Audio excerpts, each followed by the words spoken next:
আমার আধার জীবনের জোনাকি, সৃষ্টিকর্তাকে বলো আমাকে যেন আরেকটা সুযোগ দেওয়া হয়।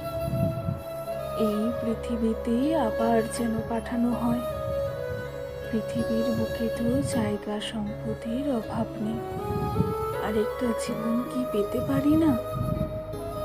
তখন আমি কঠিন পরীক্ষা দেব, তোমাকে পেতে আগুনের উপর দিয়ে হাঁটব, ভাঙা গাছের ধারে পা ছিন্ন ভিন্ন করে হলেও তোমাকে জিতে নেব।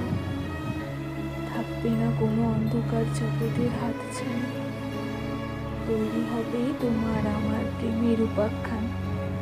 আমাদের ভালোবাসা দেখে জ্যোৎস্না ও তারকারাজি ঝলমিলিয়ে উঠবে।